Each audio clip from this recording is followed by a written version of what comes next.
Life was as predictable as a routine dental checkup until today. My name's Jenny, your average tooth fairy, who trades in molars for money, except that I work with state-of-the-art equipment in a swanky downtown clinic. My husband, Mark, is pretty much the academic type, graying at the temples and all. He lectured in the halls I once roamed as a student, though we never swapped anything more than a hello back then. It was only after my cap and gown were tucked away that we started sharing dinners, and before you knew it, vows. You could say we lived a standard, married with no kids, just a couple of lazy goldfish life. Until today. Exhausted, slipping out of my work shoes, I saw them, divorce papers, as stark and chilling as an extracted wisdom tooth, lying beside a note on a coffee table that had seen better days, his handwriting, no doubt. Grimacing, I picked up the note. His words punched me in the gut harder than any root canal ever would. Jenny, I'm tired. Tired of the humdrum, of papers, of people.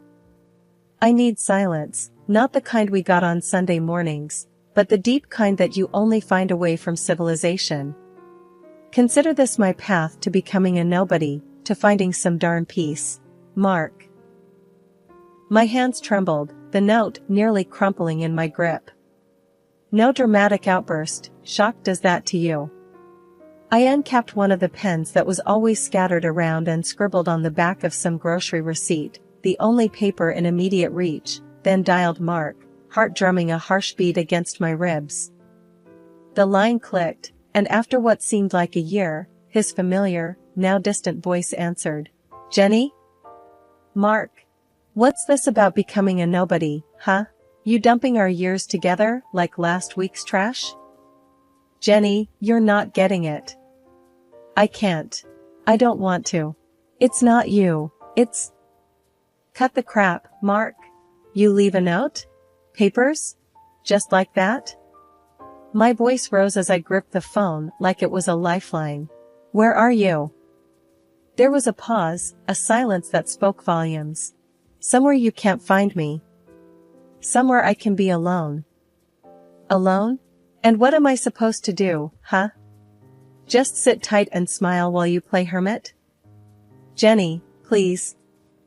No, you listen. You can't just decide you're bored, and... Bored isn't the word, Jenny. I need something else, something different. What? Silence? You want silence, by earplugs. But you don't just get to check out. I spat the words out as if they were sour. Jenny, please try to understand. Oh, I understand, all right. Understood loud and clear, Professor. You've made your point. Enjoy your bloody peace then. The line went dead with a finality that echoed in the now too quiet room.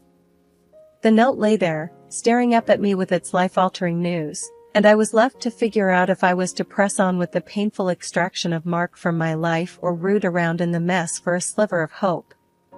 It seemed I had more than just teeth to pull. The clinic reeked of strong antiseptic. Where it used to put me at ease, now, it just stirred the pot of my mind, brimming with gossip. Mark, my ex, gone puff, just like that. And the fact that everyone wouldn't shut up about it was getting under my skin. The phone was buzzing again. It never eased up. I knew without looking it was more of the same, nosy folks prying for details. Sam's Dental, how may I help you? I answered, using the clinic's name to avoid personal questions. Hey, it's Lizzie from Math Department. We heard about Mark. You holding up okay? I sighed. Yeah, Lizzie, I'm doing my job. Anything else? I mean, it's just weird, right? Mark's such an urban guy. She pried, digging for dirt. It's his choice, I snapped, a bit more sharply than intended. Sorry, it's just been a rough day. I could almost hear her shrug through the phone. Sure, just checking in. You know how it is here, we're all a bit nosy. The clinic was quieter than usual. I could almost hear the whispers bleeding through the walls. Patients eyed me with a mix of pity and morbid curiosity as I walked through the hall. I needed a break from the staring and the rumors. I found myself in the staff room with Rosa, the receptionist, who was always blunt as a spoon. She was digging through her locker, the metal door screeching like nails on a chalkboard. "So, he left you the papers then disappeared, huh?" Rosa didn't mince her words. "That's about the size of it," I muttered, pouring myself a coffee. She leaned against the lockers, arching an eyebrow. "You sign 'em?" "Yeah." "Savage." Rosa shook her head. "Man's got style, give him that." I couldn't help but laugh, leave it to Rosa to call a disappearing act stylish. Back in my office, the nice and tidy one with diplomas on the wall, the phone rang again. It was the one face I didn't mind showing up in my caller ID, Angela, the closest thing I'd had to a sister since forever. "Girl, how you just gonna let him punk you like that? No hello, no how are you, just Angela in all her glory." "He didn't punk me, Ange. I signed the papers, that was my choice." "And you just gonna roll over and play dead?" "There's nothing to fight for. I'm done and dusted with him." There was a pause. I knew Angela's wheels were turning. "Fine," she said. "But this isn't gonna fly. We're going out tonight. You need to blow off some steam, or you'll go nuts." I wanted to argue, but she wasn't wrong. Besides, it beat listening to the whispers and rumors that looped like a bad soundtrack in my mind. The hours ticked by, filled with teeth cleaning and dodging personal questions. By the time my last patient left, I was ready to peel out of there like a bat out of hell. Angela was waiting for me at the local dive, the kind of place where the beer was cold, and no one gave two hoots about your personal drama. I walked in and spotted her straight away, waving enthusiastically. "What's kicking, chicken?" she greeted me, sliding over a glass of something strong. "Hey, Ange. Just the usual circus." I gulped down the drink, welcoming the burn. We talked, or rather, she talked, and I tried to forget. It worked, mostly. The clink of glasses and Angela's hearty laughter were a good combo. It was late when we said our goodbyes, just outside the bar. The night was dark, the wind was cold, and once inside my car, I realized something. I felt lighter. Like dropping off a heavy suitcase I'd been lugging around. The years had rolled by like series of silent movie frames. That old bitterness about Mark, it was more or less a faint echo these days. I mean, life had to move on, right? I shifted gears somewhere along the line, and now, well, now things were steady. You could say I was living the quiet life, except for the occasional siren wail, thanks to my new husband, Tom, the cop. Tom was good people. A chuckle in a uniform, you might say. He had this knack, you know, for turning a crappy day around with just a smirk and a joke that was so bad it circled back to being good. Then there was Joey, our little typhoon in toddler form. 3 years old and already the boss of the household. If joy came in human form, it was him, no contest. One pretty normal Tuesday, I was in the kitchen, fighting with the wrapper of a macaroni box. That's when Tom ambled in, his uniform looking like it had seen better days. He planted a kiss on my cheek, still sparking a little zing even after all these years, and ruffled Joey's hair. "Hey, bud, how was your day with Mom?" he asked Joey, who was smashing a toy truck into the linoleum. Joey's answer was a happy shriek and more enthusiastic truck smashing. "I'm starting to think he's going to follow in your footsteps," I said, finally getting the box open and emptying it into the simmering water. Tom's beeper suddenly blared, ruining the moment. He checked it and grimaced. "Looks like the station needs me. Some brawl at the bar downtown." "Geez, Tom. Stay safe, will you?" "Always," he said, standing up, but with Joey still clinging to him. He handed our son back to me. "Gotta run.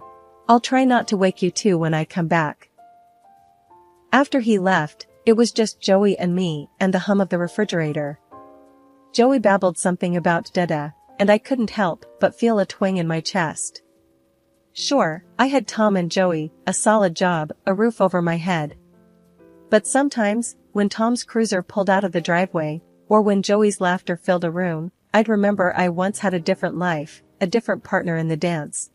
"Come on, champ," I told Joey. "Let's tackle that mountain of blocks like we're the king and queen of the castle." And as I built flimsy towers for Joey to knock over, laughing all the while, I realized I'd turned over more than just a new leaf. I'd started a whole new chapter. And you know what? It looked pretty damn good from where I was sitting. As the flat screen on the wall spat out images with quiet contempt, there was Mark, my ex, hunched over on a patch of green. The grass was probably crumpled under him, matching his wrinkled linen shirt. I hadn't seen him in years, not since he traded our life for silence and dirt paths. Those journalists were eyeing him like he was a prize pig at the fair, each waiting for their turn. Mark fiddled with strands of his wild beard as he leaned into the microphone. His voice, still with that calm know-it-all tone, itched in my ears. "Yeah, that's right," he was saying. "I had to leave because of her. She's got this heart, steeled over, you know? Cold. And cheating? She was a regular at that game. Took my piece, she did. That's why you find me here, away from all that mess." The air in the dental clinic was colder than usual, or maybe it was just my mood darkening everything around me since that darned news report aired. I slammed my locker shut, trying to shove away the clutter of whispers and side glances that had infested the office like bad breath. It wasn't just the sterile smell of mint and disinfectant lingering, it was the stench of gossip. Thanks to my ex, Mark, I was the new plaque everyone wanted to scrape off. "Hey, you done early?" Gina, one of the hygienists, leaned against the door frame, balancing a stack of patient folders. Her tone was casual, but her eyes were skirting around mine, wary. Too wary. "Yeah," I grunted, collecting my stuff. "Need to clear my head. This place is looking kinda stuffy." She snorted, a crude sound that was music to my irritated ears. "Looks the same to me. Though, you could cut the tension with dental floss." I offered a half smile, but didn't meet her eyes. "Maybe some people got cavities in their personalities," I replied, voice tight. As I walked out, I couldn't shake off the prying eyes. Reaching my car, I spotted Tom waiting for me, arms crossed, leant on the hood. His usual sunny exterior was clouded over. "How's it going, Jenny?" he asked as I approached, trying to light up the dimming day. "Like a root canal gone wrong," I replied, my keys jingled with a shake of my hand. Tom pushed himself off the car. "You know what I think? Screw him. He's talking crap." "That's one word for it," I said, opening the car door. Tom detoured it, his stance stubborn. "We shouldn't let this nonsense get between us. You've got me, Joey, and Angela. It's their problem if they believe that liar." The sincerity in his voice was a soothing balm, but I was too riled up to take it in fully. "Sure, but try telling that to the Hyena Club in there." He grabbed my hand, his grip firm. "Listen, let's grab Joey, hit the pizza place, and just chill. All right?" I took a breath, absorbing the offer. "You always know how to patch things up, cop hubby," I said with a tired smile. "And don't forget it." He flashed a grin, the kind that could make a dentist proud. But before we could continue, a call cut through our bubble. "Mommy." Joey came sprinting across the parking lot, his babysitter trailing behind. The little guy wrapped around my legs, a toddler tornado. "Hey champ," I said, lifting him up. "You ready for some pizza?" "Pizza, pizza," Joey chanted, any worry about the day's drama lost in his innocent cheer. I glanced back at the clinic once Joey and Tom were settled in the car, a cold laugh escaping me. To hell with them. Let's go have some real family time. Tom revved the engine, a mischievous spark lighting his eyes. "No looking back, babe, that's the rule." "Got it, boss," I said, and as we drove off, Joey's giggles, the only sound I cared about, I felt the heaviness shed bit by bit. It was just another crappy chapter in the novel of life, one that I'd darn well write myself. No ex-husband was going to taint my reflection, not anymore. I was still reeling from another day's work when she cornered me. Jasmine, the new intern, was kind of edgy since the day she stumbled in, but today, she was all jittery. So there I was, peeling off my gloves, and she comes up real close, smelling like antiseptic and fear. "Doc, I gotta talk to you," Jasmine said, her voice as shaky as a beaten-up washing machine. "What's up?" I was already thinking about the pile of paperwork waiting to claw at my evening. "It's about Mark. I heard the other nurses saying you were married to that guy." Her eyes darted around the room as if afraid the walls would grow ears. "Yeah, what about him?" I tossed the gloves and reached for my coffee, gone cold hours ago. "I was a student when he was teaching. He wasn't just giving lectures, if you know what I mean." Her voice took a dive, like someone had yanked the volume down. "He did stuff. Bad stuff." I felt something raw and bitter twist in my gut. "Stuff?" I asked, hoping for some vague rumor I could dismiss. He was handsy, you know, with me. And with others. We were just a bunch of scared kids, and he liked that power." Jasmine spat the words out like they were poison. My grip on the mug tightened. "Why are you telling me this now?" "Because I saw him on TV, acting all holy and repentant. I couldn't stomach it. I threatened to expose him, and then he vanished." "That coward," I hissed. The mug in my hand cracked, coffee seeping through the spiderweb crevices to drip onto the floor. "He told everyone he left 'cause of you and some grand spiritual quest. But that's bull. He fled 'cause I had proof of what he did. The texts, the creepy late-night calls." "That's a big claim, Jasmine," I managed to say, my throat dry as sawdust. "You got any of that proof on you?" "Yep," she said, a grim satisfaction in her tone. She hauled out her phone, a cheap thing with a cracked screen, and flicked through messages until she shoved it under my nose. There it was, in black and white. A whole sordid history laid out in texts and emails. I read, every word a punch in the gut. When I was done, I looked up. "I'm sorry, for what it's worth. Thank you for coming forward." "We gonna do something about it?" she asked, tough as nails now. "Absolutely," I said, feeling a flame of anger kindling inside me. And as we plotted revenge on the man I once called a husband, the man who had fooled us all, I felt a grim kind of satisfaction. This was going to be messy, but hell, it was about time some dirt got cleaned up around here. I stood there in the clearing, staring at the man I once called my husband. There he was, Professor Mark, looking every bit the wilderness prophet with a graying beard and a flock of adoring followers. His eyes flashed over me, a brief flash of recognition before his face settled into that infuriating calm. "Jenny? What the hell are you doing here?" His voice had that familiar sharp edge. "Just wanted a chat, Mark. A cozy catch-up between exes. Never thought I'd find you playing guru," I said, squinting at the half-naked followers prancing around. He crossed his arms, a smirk playing on his lips. "To what do I owe the pleasure?" I cut to the chase. "That trash talk on TV, really, Mark? Cruel and unfaithful. You sure have a way with fiction." He shrugged, the same old nonchalant shrug that drove me up the wall. "Needed a story, didn't I? Playing the victim pays the bills." I couldn't help but laugh, bitter and sharp. "And here I thought you ran off to find inner peace." His audience looked on, starving for some drama. He was unfazed. "Gotta give the people what they want." "Yeah, but at my expense?" I felt that familiar anger bubbling. "And there's another thing, about Jasmine." His face lost color for a second, but then he barked out a laugh. "Jasmine? That kid had nothing on me." His nerve was something else. Without breaking eye contact, I slid out my phone. Actually, she did.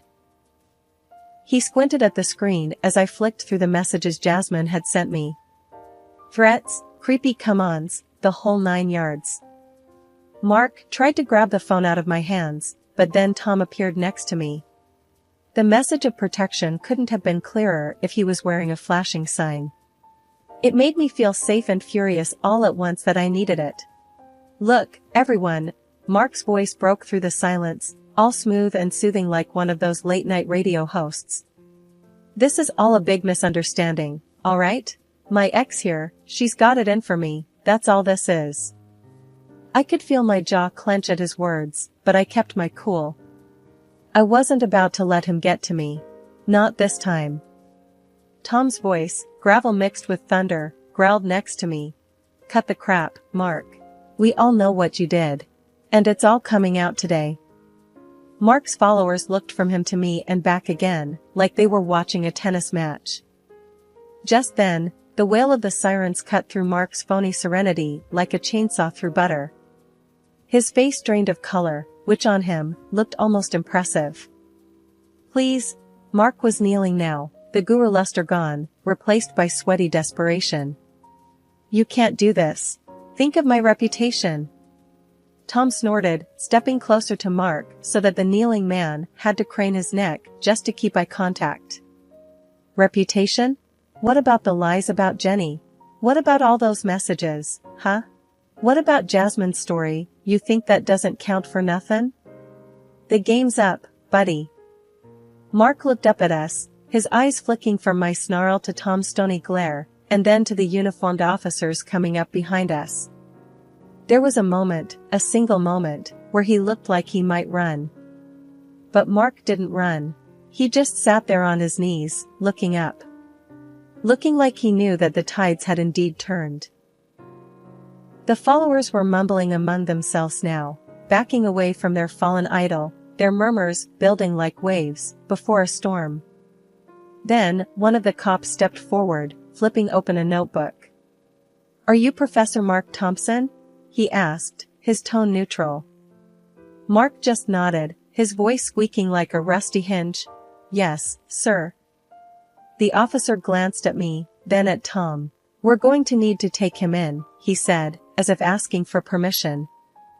Tom just gave a short nod, and I felt my heart kick up a notch. This was it. Mark shot one last desperate look at his disciples. "I'm being set up," he yelled, hoping for sympathy, salvation. But seeing the truth staring back at him from the scattered glances of the crowd was the nail in the coffin of any sympathy he hoped for. The cop cuffed him with all the flair of someone clocking in for a routine shift. "Mark Thompson, you are under arrest." The clink of the cuffs was like the sweetest music, and that's when I knew, for sure. The tides hadn't just turned, they'd flipped, completely. Tom wrapped his arm around me as we watched Mark being led away. The scene felt almost surreal. I turned to Tom, and his nod told me everything. We were on the same team, and we were strong. I was standing outside and breathing in the fresh air. The phone in my pocket started its own dance, buzzing with incoming calls, no doubt apologies and awkward backtracking. I had no interest in their sorry words, "I told you so" wasn't my style. The door to the clinic swung open, and Jasmine walked out. "Hey, Doc," she said, with a grin that seemed out of place, but right for someone who'd just shrugged off a weight they'd been dragging around. "Is it true? They got him?" "Yep," I said, feeling a sharp sense of satisfaction at her smile. "It's true." "Good. It's about damn time," she said, her voice firm. I could hear some of my own resolve echoed in her tone. Jasmine had courage, coming forward, speaking out. "It's not easy, facing ghosts. He won't be seeing the outside of a jail cell for a long while," Tom said. "Good riddance," she shot back, no hint of sympathy for my ex-husband. I couldn't help smiling at her spunk. "You did good," I said. "Really good." Tom's radio crackled with police chatter, but he ignored it, his attention on today's victory. "You gonna celebrate?" Jasmine asked. Her shift was obviously over, and she was all but bouncing on her heels, ready to let relief transition into something warmer, more joyful. "Mom's got Joey," I answered. "So, yeah, we'll celebrate." Quietly. Jasmine nodded, then left, her steps light. "Let's go home, Tom," I said after a moment. "Let's go be with our son." "Nothing I'd rather do," he agreed, and we turned away, my hand finding his, strength in our combined grip, ready to face whatever came next, together.